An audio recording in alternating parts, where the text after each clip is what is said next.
काँग्रेस नेते आबा बागुल यांनी काही दिवसांपूर्वीच नागपुरात देवेंद्र फडणवीस आणि चंद्रशेखर बावनकुळे यांची भेट घेतली होती आणि त्यानंतर आबा बागुल हे नाराज असल्याच्या चर्चा सुरू आहेत। आबा बागुल स्वतः आता आपल्या सोबत आहेत। तुम्ही काँग्रेसमध्ये नाराज आहात आणि ज्या काही चर्चा आहे, तुम्ही मध्ये भाजप नेते देवेंद्र फडणवीस बावनकुळेंची सुद्धा भेट घेतली। काय तुम्ही भाजपमध्ये प्रवेश करणार अशा पद्धतीची चर्चा आता सुरू झालेल्या आहेत? मी नाराज आहे ही 100%। मी 40 वर्ष काँग्रेस पक्षाचं काम करतोय आणि काँग्रेस पक्षाने कुठला तरी मुद्दा माझा विचारात घेतला पाहिजे होता। त्यांनी बोलून चर्चा करायला हवी होती, उमेदवारांच्या बाबतीत असो, सगळ्या बाबतीत। पुण्याची लोकसभा अतिशय महत्वाची लोकसभा आहे आणि ही लढवताना सगळा विचार सगळ्या पद्धतीने केला जातो। हा आजपर्यंतचा इतिहास आहे आणि आता तर अटीतटीची लढाई आहे आपल्याकडे देशात। आपण प्रत्येक सीट हे महत्वाचं समजतोय। मग पुण्यासारख्या ऐतिहासिक शहरामध्ये शिक्षणाचं माहेरघर, इथं विद्वानांचं हे माहेरघर आहे, विद्येचं सगळी, आणि असं असताना पुण्यासारख्या सीटमध्ये की आपण कुठेही चर्चा न करता काही न आपल्या पक्षामध्ये जे 40 वर्ष काम करतात त्यांचा कोणाचाही विचार न करता आपण अचानक एक उमेदवार डिक्लेअर करतो आणि त्याची उमेदवारी डिक्लेअर झाल्यानंतरही आपण कोणाशीही चर्चा करत नाही। तर मग काँग्रेसचा प्रत्येक कार्यकर्ता नाराज असणारच। Come, come, come, my love, please don't say no, baby. Come, come, come, my love. V Guard के air coolers extra large cooling pads के साथ जो अच्छों को ठंडा करे। V Guard air coolers, long lasting cooling. पण मग तुमची नेमकी काय अपेक्षा आहे? कारण बाळासाहेब थोरात सुद्धा येऊन तुम्हाला भेटून गेलेले आहेत। तुम्ही काय मुद्दे हे मांडलेले आहेत? जी काही माहिती पर्वती काँग्रेसचा सोडावा, त्यासोबतच शहराध्यक्षपद, या सगळ्या मुद्द्यांवरती तुम्ही काय नेमकी चर्चा? नाही, आदरणीय बाळासाहेब थोरात आले 1 महिन्यानंतर, म्हणजे फॉर्म तिकीट डिक्लेअर झाल्यानंतर आले। मी त्यांचं मनापासून अभिनंदन करतो, त्यांना धन्यवाद देतो। परंतु काही गोष्टी आमच्या चर्चा झाल्या त्या पक्षांतर्गत चर्चा आहेत। पक्षाच्या दृष्टिकोनातून पक्ष वाढीसाठी मी त्यांना मुद्दे सांगितले की सीट कसं आणायचे, कुठेतरी आणताना ही चर्चा आपण प्रत्येकाशी केली पाहिजे, तशी माझ्याशी आपण केली पाहिजे।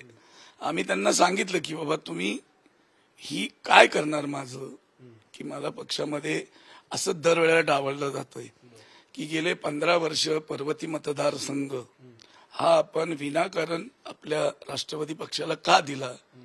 9ला दिला, चला राहू द्या, आपण 19ला का दिला परत? की त्यांचं सीट येत नाहीये, तिथे बीजेपी स्ट्रॉंग होतंय, तर मग आपण हे सीट काँग्रेसला का मागितलं नाही? पाहावं लागेल, असं नाही चालणार। तर त्या अध्यक्ष असताना मी त्यांना एवढंही म्हणलं होतं की आपण मैत्रीपूर्वक लढू 19ची लढत। आज एक काँग्रेसचा आमदार नाही शहरात, आमची मान खाली होत नाही का? आम्ही आलो नसतो का काँग्रेसचा आमदार म्हणून? आज तुमची पोटनिवडणुकीत तुम्हाला विजय मिळालाय, हा नक्की काँग्रेसचा विजय, पण तिथं तुम्ही इतके हे झालात की तुम्ही जसं काय तुम्हाला काय झालंय तेच कळायला तयार नाही। म्हणजे इतक्या झटक्यात हवा भरून असं माणसांनी पुढे जाऊ नये, असं माझं म्हणणं आहे।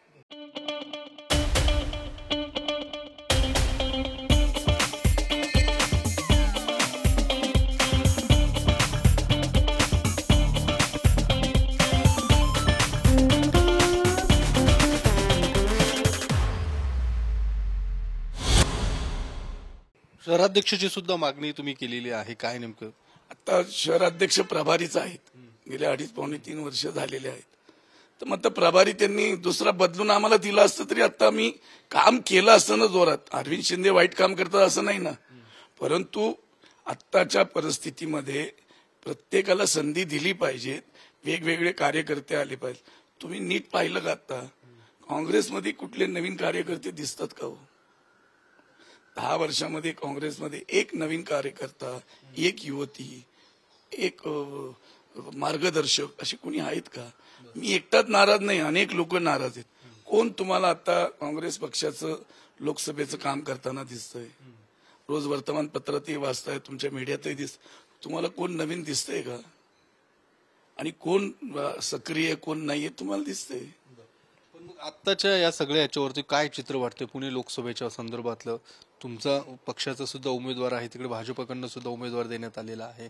काय नेमकं तुमचं नाही, काँग्रेस पक्षाचा उमेदवार निवडून येईल यात शंका नाहीये. तो येईलच ना निवडून. आबा बाबुल काय नाराज आहेत ते नाराज आहेत, पण मी नाराज असला म्हणून तो काँग्रेस पक्षाचा उमेदवार निवडून येणार नाही. तो येणार आहे, आला पाहिजे. आमच्या शुभेच्छा आहेत त्याला. पण मग काय या सगळ्या भेटीनंतर काय नेमकं तुमचा पुढचा निर्णय कसा असणार आहे आता? कारण तुम्ही भाजपच्या नेत्यांची सुद्धा भेट घेतलेली आहे.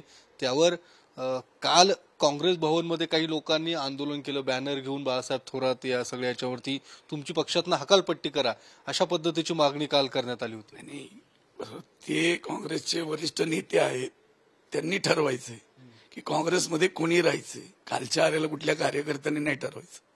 ज्याची किंमत शून्य आहे त्याला काय महत्व द्यायचंय असं त्याच्यावर मला भाष्य नाही करायचं. परंतु काँग्रेस हा एक विचाराचा पक्ष आहे.